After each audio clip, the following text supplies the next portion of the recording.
Hello friends, வாங்க நாங்கள் அங்கு சட்னி செய்ய போகிறோம். அது என்னன்னு உங்கள் ஊரில் நீங்கள் எந்த சட்னின்னு சொல்லுவீங்க சொல்லுங்கள். எங்கள் ஊரில் எங்கள் வீட்டில் அது பேர் அங்கு சட்னின்னு சொல்லியிருக்கோம். அதுக்கு எண்ணெயை ஊற்றிக்கிங்க, காஞ்ச மிளகாயை போட்டுக்கோங்க. காஞ்ச மிளகாயை போட்டு கொஞ்சம் பொன்னிறமாக வருங்க.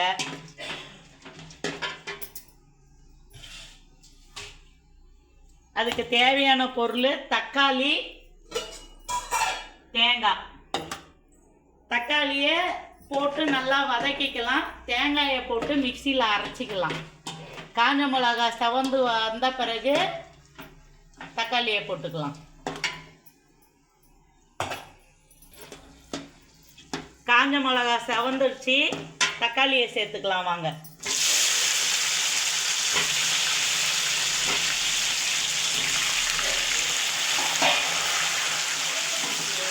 தக்காளி நல்லா மசிஞ்சு தண்ணி விட்டு வரணும். அது முடியும் நல்லா வதங்கணும்.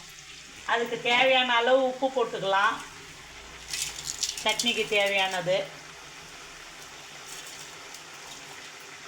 தேங்காய், தக்காளி, காஞ்ச மிளகாய், இவ்வளோதான் உப்பு. இந்த சட்னி இது கலர் நல்லா ஃபேவரட், நல்ல கலராக கொடுக்கும். நாங்கள் எந்த ஒரு கலரும் சேர்க்க மாட்டோம். பாருங்கள், கலர் நல்லா இருக்கும். இருங்க, வெயிட் பண்ணுங்கள், நல்லா வதங்கி வரட்டும். இந்த சட்னி தக்காளி கம்மியாக இருக்கக்குள்ளேயும் தேங்காய் நம்ம வீட்டில் நிறைய உடைச்சிட்டோன்னா விசேஷத்துக்கு அதை என்ன பண்ணுறதுன்னு தெரியலன்னா இந்த மாதிரி சட்னி அரைச்சி வச்சுக்கோங்க. 2 நாள் ஆனாலும் இது கெடாது.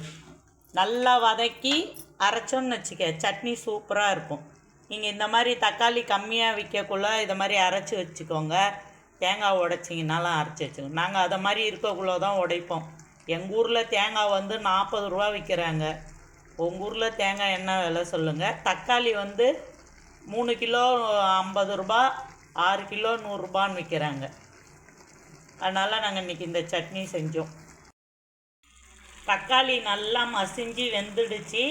இந்த சட்னியை நல்லா ஆற வச்சு அரைக்கணும். ஆறுறதுக்கு முன்னாடி அரைச்சோன்னா நம்ம மேலேயே தெரித்து எடுத்துருவோம். அதனால் ஆறின பிறகு அரைக்கலாம். வாங்க பார்ப்போம். வாங்க, நல்லா ஆறி போயிடுச்சு, சட்னி அரைக்கலாம். வாங்க, முதல்ல தேங்காயை ஓட்டிக்கிங்க. தேங்காயை நீங்கள் திருவி போட்டிங்கன்னா 2த்தையும் ஒன்றா ஓட்டிக்கலாம். நாங்கள் பத்தையாக அரிஞ்சிக்கிறோம், அதனால் தனித்தனியாக ஓட்டி அது கூட அதை கலந்துக்கலாம். இப்படி ஒரு ஓட்டு ஓட்டிட்டு அதுக்கு பிறகு தக்காளியை போட்டு ஓட்டுங்க.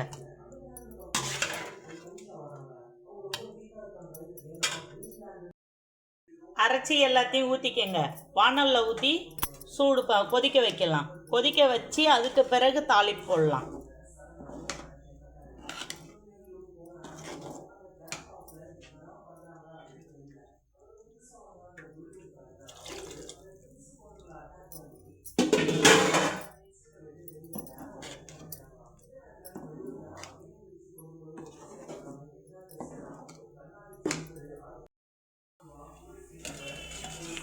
நல்லா சட்னி கொதிக்கட்டும். அப்படி கொதித்ததும் ஆஃப் பண்ணிவிட்டு அந்த பச்சை வாசனெல்லாம் போயிடும். அதுக்கு பிறகு தாளி போட்டு சாப்பிட்லாம். வாங்க, இதாங்க நாங்கள் எங்கள் ஊரில் நாங்கள் எங்கள் வீட்டில் நாங்கள் அதை அங்கு சட்னி சொல்லுவோம். நீங்கள் எந்த சட்னி சொல்வீங்கன்னு சொல்லுங்கள். எங்கள் வீட்டில் ரொம்ப பிடிக்கும் இது எங்கள் பிள்ளைங்களுக்கு. எனக்கு இது கூட தேங்காய் சட்னி வச்சு சாப்பிட்டா தான் பிடிக்கும். இது கொஞ்சம் புளிப்பாக இருக்குங்களா, அதனால் எனக்கு பிடிக்காது. அது கூட பொட்டுக்கடலை சட்னி வச்சு சாப்பிட்டோன்னா செம்ம டேஸ்ட்டாக இருக்கும் இதை விட. வாங்க, இட்லியோடு வச்சு சாப்பிட்லாம்.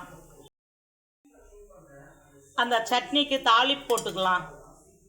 எண்ணெய் ஊற்றிக்கிங்க, தேவையான அளவு எண்ணெய் ஊற்றி எண்ணெய் காயட்டும்.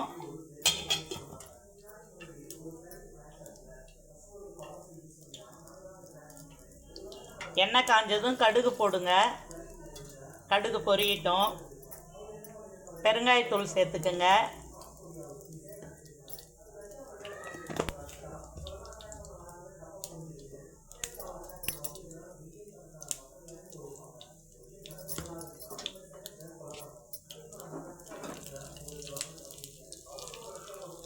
கடுகு பொரியட்டும், தாளிப்பு போட்டுக்கலாம்.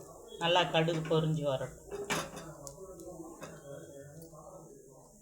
மல்லாட்டை எண்ணெய்ன்றதுனால ஆடன மல்லாட்டை எண்ணெய், அது பொங்க தான் செய்யும். அதனால தான் உங்களுக்கு பொங்குற மாதிரி தெரியுது. கடுகு பொரிஞ்சிடுச்சு. சட்னியை இறக்கி வச்சுருக்கோம். அவ்வளோதான், ஊற்றிக்கிங்க. சட்னி வச்சு இட்லி தோசைக்கு சாப்பிடுங்க, செம்ம டேஸ்ட்டாக இருக்கும். நாங்கள் இன்றைக்கி இட்லி தான் எங்கள் வீட்டில், இட்லியோடு சாப்பிட போகிறோம். நாங்கள் இட்லியோட வச்சு சாப்பிட்றோம். வாங்க, நீங்களும் சாப்பிடுவீங்க.